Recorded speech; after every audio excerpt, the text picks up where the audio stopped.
네, 안녕하세요. K 엔터테인먼트의 한종훈입니다. 요즘 너무 자주 인사드립니다. 오늘은, 저희가 이제 기사를 쓰면, 이 기사 관련된 영상을 좀 만들려고, 하고 있고요. 그래서 이제 오늘도 저희가 간단한 기사를 하나 썼는데, 그 관련해서 좀 설명을 그림으로 드리는 게 좋을 것 같아서 이제 먼저 라이브를 켰습니다. 이번 영상은 이제 스트리밍 2.0에 대한 영상이에요. 말 그대로 이제 스트리밍 1.0 시대 가고 2.0 시대. 1.0 시대는 저희가 이제 PTS는 좀 자세하게 말씀드릴 텐데, 구독자를 확보하는 시대라면 2.0은 이제 슈퍼팬, 이제 구독자를 확보해서 그 팬들과 어떻게 교감을 가지느냐, 이런 것들을 이제 하는 시장이니까, 이런 것들을 좀 보면서 이 스트리밍 2.0의 핵심은 슈퍼팬, 그 슈퍼팬들을 모으는 플랫폼들이 있거든요. 그 중에 대표적인 게 또 우리나라가 또 아주 강점을 갖고 있는 하이브가 운영하는 위버스예요. 이제 뭐 일종의 소셜 미디어보다는 팬덤 비즈니스, 팬덤 크리에이터 이코노미 플랫폼이라는 게 강한데, 거기 좀 분석을 해보고, 왜 위버스랑, 그리고 크리에이터 2.0, 그러니까 스트리밍 2.0, 그리고 이런 것들 중요한지 이런 것들 말씀드리겠습니다. 일단 제가 PT를 한번 공유를 하고요. 한번 해보겠습니다. 예. 네, 저희가 또 바꿨어요. 이제 계속 이제 그것만 쓰다가, 구글 미트만 쓰다가 이게 지금 이걸로 바꿔가지고 조금 이제 더 나아질 것 같은 느낌이 듭니다. 이게 좀 더 낫더라고요.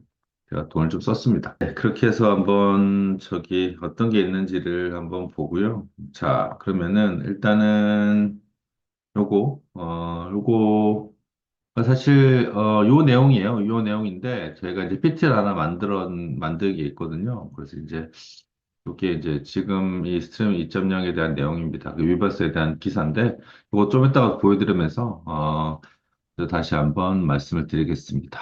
네. 그러면은 일단은 제가 PT를 만든 거를 한번 공유를 드릴게요. 있습니다. 그래서 이제 슈퍼 팬들이 이제 모여야 우리 이제 성공한다. 그러니까 스트리밍 시대, 구독 시대, 구독을 더 한다는 의미죠. 그래서 보겠습니다. 네. 다음 페이지 보시면요.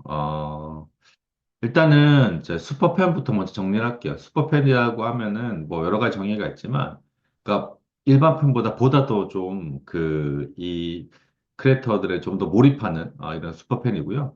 보통 이제 일반적으로 이제 슈퍼팬은 한 5개 이상의 루트를 통해서 그 팬들과도 만난다고 해요. 그냥 팬들이야 뭐 그 영상을 보거나 아니면 음악을 듣거나 아니면 이제 영화를 보는 게 이제 끝나는데 슈퍼팬은 이제 그 사람의 한테 직접 이제 연락을 해서 DM을 이제 보내거나 아니면 이제 뭐 뉴스레터를 구독하거나 아니면 굿즈를 사거나 뭐 이런 것들을 이제 보다 더 적극적인 비즈니스라는 사람 팬이고요.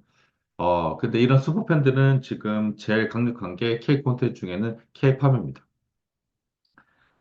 이 루미네이트라는 사이트에서 이제 나온 자료인데요. 보시면 아시겠지만, 그 비영어 그 권 중에, 한국이 유일하게 이제 콘텐츠 수출, 이제 K-팝의 이제 수출 영향력이 크다는 걸 보여드리는 표입니다. 미국, 영국, 캐나다, 뭐, 독일 이렇게 있고, 한국이. 그러면 어느 그 수출 파워 점수가 1등이에요. 그러면 어디다 그러면 콘텐츠 공급하냐 했을 때 음악을 공급했을 때 제일 이제 우리나라 음악을 제일 많이 듣는 건 일본, 그다음에 태국, 그러니까 타이완, 이제 대만, 그리고 이제 인도네시아 이렇죠. 그래서 이제 주요 수입국이고요.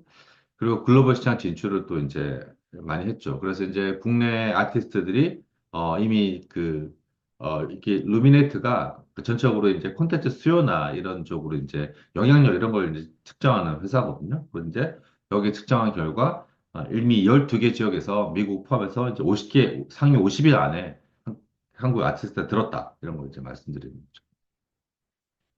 그래서 1등이 아까 일본 시장이라고 했잖아요. 일본 시장이 인기가 어느 정도냐면, 50위 안에 일단 9명이나 일단 들었고요. 그리고 일단은 젊은 세대들이 뭐 당연히 K 콘텐츠를 많이, 이제 K 음악을 많이 듣죠. K-팝. 그래서 이제 G세대와 밀레니얼 시대가, 이게 음악 청취자 중에 18%, 거의 10명 중에 2명이 K-팝 팬이라고 보시면 되고요. 그리고 그러니까 주간 시청 시간이 37.3시간.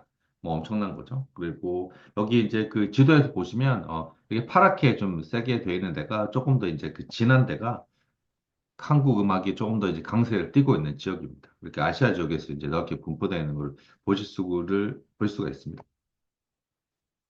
네, 그래서 근데 이런 측면에서 그 이제 K-팝의 이제 K 콘텐츠, 이제 그 K 음악의 이 영향력 확인할 수 있는 또 이제 그 메타버스가 있어요. 이 메타버스 중에 하나가 위버스입니다. 위버스는 아시다시피 하이브가 가지고 있는 글로벌 팬덤 플랫폼이고요. 사실 이 K-팝 중심의 어쨌든 소셜 미디어 앱이라고 볼 수 있는데 여기서 이제 뭐 팬들과 소통도 하고 팬들은 또 가수들의 어떤 이벤트들 그리고 이제 팬 사인회 뭐 이런 것들 온라인 뭐 라이브 스트리밍 이런 것들을 같이 볼 수 있게 되고 그 굿즈도 쓸 수 있게 되고 또 그리고 뭐 좀 비용을 좀 들이게 되면 뭐 그런 비용들이 1년에 한 20에서 30달러 정도 되고 실제 구독 서비스에서 뭐 만약에 한 달에 4, 5달러 정도 더 내면 조금 더 익스클루시브한 이런 그 독립적인 그러니까 이런 뭐 단독 그런 정보들이 주거든요. 그래서 이런 것들 이제 할 수 있으니까 이렇게 위버스가 다시 이제 케이팝의 그러니까 중심지, 팬덤의 중심지가 되고 있습니다. 그래서 유료 멤버십이 이제 연간 24달러 그리고 이제 독점 콘텐츠를 제공하고 뭐 이런 것도 있습니다. 예. 그 위버스가 이제 지난 연말에 이제 그 공개는 1월 중순에 됐는데 성과를 했을 때 일단 다운로드가 5천만 건 넘었어요. 그리고 미국에서 16%에서 지난해 불로 뭐 엄청나게 성장을 했죠. 팬데믹 때 많이 성장했다가 좀 주춤했다가 또 위버스가 또 이 일종의 이제 그 케이팝이나 아니면은 뭐 케이팝 뭐 배우뿐만 아니라 이제 다른 쪽도 있으니까 이런 가수들을 만날 수 있는 플랫폼이라고 인지가 돼서 좀 인기가 늘고 있죠. 그래서 이제 뭐 누적 앱 다운로드 수가 1억 5천만 명 그리고 245개 국가에서 일단은 뭐 팬들이 일단은 오고 있고 그 연간 성장률이 거의 30%. MAU는 이 자리에 안 나오는데 뭐 여러 보고로 봤을 때 MAU가 3분기 기준에 지난 3분기 기준 한 970만 명 이 정도 된다고 이야기를 하고 있습니다. 근데 위버스가 제일 강한 건 사실 라이브 스트리밍이에요. 지금까지 제일 1등한 건 전국의 이제 그 라이브 스트리밍인데 BTS죠. 일단 라이브 건수가 거의 5,800건 가까이 되고요. 한 해 동안 2024년. 그리고 이제 전체 시청자 수가 1,100만 명이 넘었죠. 그리고 평균 시청 횟수가 이제 50번이니까 말 그대로 이제 그 이 슈퍼팬들은 일주일에 하나 정도는 꼭 라이브 스트림을 본다. 이렇게 보실 수 있고 유버스 영향력이 엄청나다. 이렇게 아실 수가 있죠. 네, 그래서 위버스 MIU 아까 말씀드렸듯이 거의 970만 명 되고요. 그리고 인기 라이브 스트리밍 전국에 보고 싶다 라이브가 2,300만 회뭐 엄청나죠. 저희도 그렇게 나왔으면 좋겠다. 그리고 최근에는 이제 유니버셜 뮤직 세계에서 뭐 제일 큰 음악 레이블이죠. 유니버셜 레이블이 이제 계약을 맺어서 여기 그 아티스트들도 유니버스에 들어왔습니다. 유니버스가 그러니까 국내 이제 그 가수들만 있는 건 아니고 해외 가수들도 같이 들어가 있죠.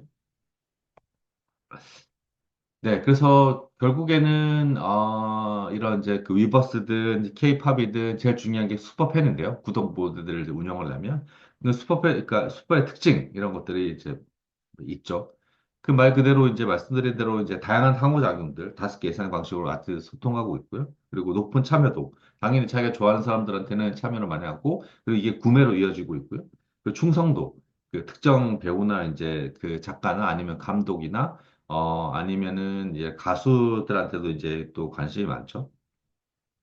그리고 자기들끼리 커뮤니티를 또 형성해가지고 또 이제 그 앞으로 이제 어떻게 이제 그 배우들과 교감을 하느냐 이런 것들 이제 또 나오는 거죠. 근데 슈퍼팬이 더 중요한 이유는 일반 그 사람들보다 훨씬 더 이제 많이 이제 그 경제적으로도 이제 많이 구입을 하고요. 그리고 포스팅도 많이 올리고 있어요. 그래서 이제 당연히 루트레드 구독해서 이 슈퍼팬이 있어야 이게 팬덤이 좀 유지된다고 이렇게 볼 수가 있죠. 그래서 이제 슈퍼팬은 일반 팬에 비해서 훨씬 더 많은 아티스트 관련 활동에 이제 나쁜 참여율이 있다. 이런 걸 보실 수 있고. 네, 그리고 이제 스트리밍 2.0 시대의 이제 특징이라고 이제 말씀드렸는데, 아까 스트리밍 2.0이 슈퍼팬이 이제 그 중심이라고 했잖아요. 그러니까 결국에는 스트리밍 2.0은 좀 규모의 문제라면, 스트리밍 2.0은 이제 수익화, 그리고 우리 생각하는 이런 질적인 성장들, 그래서 이제 그렇게 하는 거죠. 그래서 슈퍼팬을 일단 중심이고, 그리고 당연히 진짜 성장을 하려면 아티스트란 잘해야 돼요. 그 아티스트를 이제 아티스트 중심의 이런 구조를 만들려고 하고 있고, 그리고 이제 그 수익 모델도 이제 다양해져야 이제 2.0이라는 게 좀 맞죠. 그리고 이제 사실 어떻게 보면 이게 제일 중요한 건데요. 맞춤형 경험을 제공하는 것들, AI랑 결합해서 맞춤형 경험을 제공하는 것들, 이런 것들이 또 중요하죠. 네, 그 스트리밍 2.0의 시는 그래서 제일 중요한 게 아티스트 보호예요. 당연히 아티스트가 보호가 돼야 아티스트들이 이제 뭐 이런 이제 그 팬들과 교감도 많이 하고 이렇게 되죠. 아티스트 보호는 여러 방식으로 할 수 있는데 제일 중요한 게 최근에 이제 AI로부터의 보호, 그리고 AI 굿즈 같은 걸 만들잖아요. 그런 뭐 그런 굿즈들도 이제 합의 안 된 거는 또 이제 이 사람들의 이제 그 굿즈의 질적인 하락을 이제 올 수 있으니까. 이런 것들을 이제 막고, 그리고 기존의 이제 로열티 구도, 그 스트리밍 이전의 시대 때 만들었던 로열티 구조를 좀 바꿔야 되는 거, 이런 것들도 있고, 그리고 이제, 팬 참여 증가. 그래서 이제 자발적인 콘텐츠 제작하고 확산이 장려된다. 이런 것도 있습니다.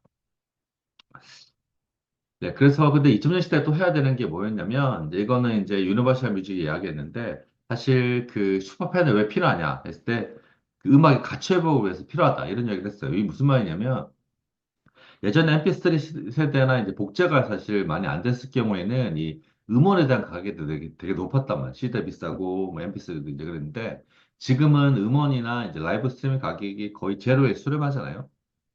그러다 보니까 당연히 뭐 이게 좀 어렵고요. 그래서 뭐 그 유니버셜도 마찬가지고 이제 하이브도 마찬가지고 이제 위버스도 마찬가지인데 스텝 이전 시대에는 뭐 이렇게 슈퍼팬들이 이제 구입하는 뭐 이런 그 굿즈나 아니면 이런 콘텐츠를 중심으로 부가가치 높여서 이게 다 이제 음악의 이제 부가가치라고 포함되는 것들인데 그래서 이런 부가가치들을 같이 높여야 된다. 그래서 이제 이 슈퍼팬이 중요하다. 이런 것들 말씀드릴 수가 있죠.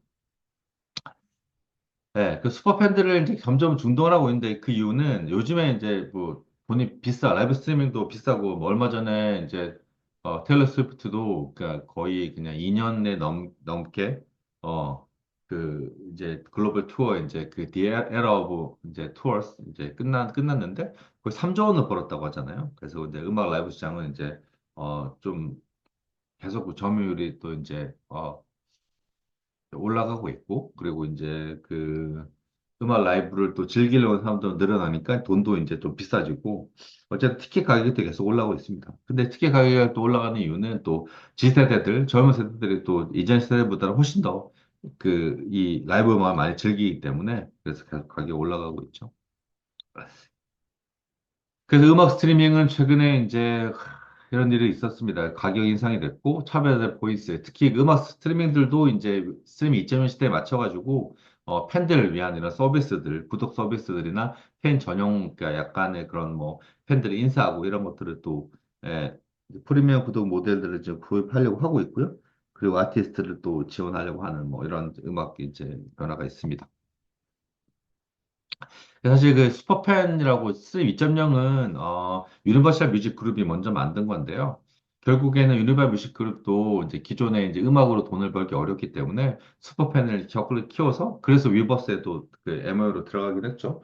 그렇게 해서 이제 뭐 자기들 이제 배우들 이제 그 하고 이제 팬들하고 이제 만남들을 많이 주선하려고 하는데 결국에는 슈퍼팬 전략이 뭐였냐면 부가가치를 높이는 건데 그리고 스포티파이랑 합쳐가지고 이제 그 프리미엄 구독 서비스 아마 프리미엄 구독하실 분들한테는 조금 더 뭐 메리트를 주겠죠. 뭐 여러 가지로 이제 그 팬들이나 이제 뭐 가수들한테 또 더 좀, 그 중요한 것들, 이런 것들 팬들한테 알리는 이런 서비스들을 하고 있고, 그리고 더 중요한 건 맞춤형 경험들, 그리고 이제 플랫폼들하고 해서 이제 고객들이 이제 그 서로 원하는 것들을 이제 맞춰가는 건데, 여기 또 AI가 많이 들어가 있어요. 그러니까, 그리고 또 뭐, 그 음원이나 굿즈나 이런 콘서트 다양한 수익원들을 좀 확대하는 전략이 있고 그리고 제일 중요한 건 아티스트 중심의 구조를 좀 만들겠다. 그렇게 해서 아티스트들과 직접적인 이제 경험하고 소통하는 이런 것들을 이제 강화하겠다. 이런 것들 이제 볼 수 있고.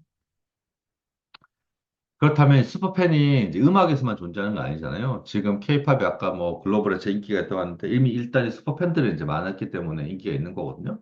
그러면 이제 소위 말해서 K 스트리밍, 뭐 음악 말고 비디오 스트리밍들도 이제 해외에 나갈 텐데, 그러면 슈퍼팬 전략을 먼저 써야 되는 거죠. 사실 넷플릭스 하려는데 우리나라 콘텐츠가 많으니까 진짜 그냥 저 코코아가 최근 그러니까 계속 몇 년 전부터 이제 그 K 콘텐츠 파이널 데스티네이션이라고 해서 최종 목적지가 또 이제 코코아다 이런 식으로 홍보도 많이 했는데 결국에는 이런 슈퍼 팬들을 많이 육성을 해서 좀 네, 그래서 이제 그 플랫폼을 확산시켜야 되는 거죠. 그래서 이제 뭐 커뮤니티를 형성시켜야 되고, 그리고 제일 중요한 게 콘텐츠가 계속 공급돼야 돼요.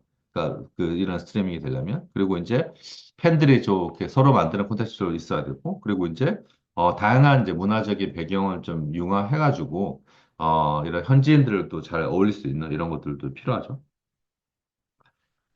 그래서 이제 이거를 이제 코코아 등 이제 국내 이제 스트리밍 서비스에 이제 적용시켜 본다면 해외 진출에서 이게 필요합니다. 음악은 이미 뭐 완성됐기 때문에 더 이상 할 필요가 없고요. 그 일단 커뮤니티를 강화, 아까 말씀드린 거. 그 오리지널 콘텐츠는 뭐 기본이죠. 그리고 팬 참여 활성화, 뭐 이런 뭐 이벤트들, 특히 뭐 TV에서는 잘 하지 않지만 뭐 이런 쪽이 팬들과의 그런 어떤 뭐 그 질의응답 시간이나 이런 것들도 좀 필요하니까 뭐 예. 그런 것들을 좀 팬 참여 활성화 이런 것도 중요하고요. 그리고 이제 그 글로벌 문화 융합 아까 말씀드렸다시피 이 현지 문화들을 이해해야 또 이제 알 수 있는 거니까 이런 식으로 이제 그 코카라든지 국내 이제 그 스트리밍 서비스들을 성공하려면 이런 슈퍼팬 육성제가 필요하다 이런 것들 말씀드리는 거. 네, 그리고 그 슈퍼팬 핵심 요소는 맞춤형 경험들, 아까 말씀하신 상호작용들, 가치 창출, 팬덤 정서 이해 이런 것들 제일 중요하고요. 네, 그래서 2000 시대에 뭐가 필요하냐? 다시 한번 정리를 해드릴게요. 그러면 사실, 말씀드린 대로 2000 시대는 이제 고객 확보가 아니라, 고객이 이제 얼마나 이제 돈을 더 쓰느냐. 확보가 아니라고 이제 보유 이후에 뭐 이런 것들을 이제 이야기를 하는 거죠. 그리고 이제 그 성장률, 참여율, 몰입도 이런 것들 중에서 결국에는 콘텐츠 품질 유지라고 그리고 이 몰입도 높이려면 또 개인정보도 또 보호해야 돼요. 그리고 수능 모델 다각화, 그리고 글로벌 확장 뭐 이렇게 해서 이런 것들이 또 2.0 시대에 또 중요한 과제입니다. 그래서 말씀드린 대로 이제 좀 됐고요. 네, 지금까지 그 슈퍼팬 전략들, 특히 그 하이브나 뭐 이런 음악에 쓰고 있는 슈퍼팬 전략들이 좀 알아봤고, 이런 슈퍼팬 전략들이 어떻게 이제 그 쓰이고 있고, 어떤 규모를 키우고 있고 알아봤고요. 그리고 이 슈퍼팬 전략이 우리가 비디오 스트리밍에 어떻게 적용될지 이런 것들에 대해서 좀 찾아봤습니다. 네, 그 기사도 이렇게 있으니까요. 이 기사도 같이 검색해 보시면 될 것 같고, 네, PT는 여기서 마무리하고요. 네, 저희가 이게 좀 길게 하는 것보다 짧게 짧게 해서 좀, 이게 좀 현안들을 바로바로 정리하는 게 좋을 것 같아서 일단은 오늘은 이 정도로 녹화를 했고요. 다음번에 조금 더 재밌는 소식으로 한번 더 전달드리겠습니다. 감사합니다.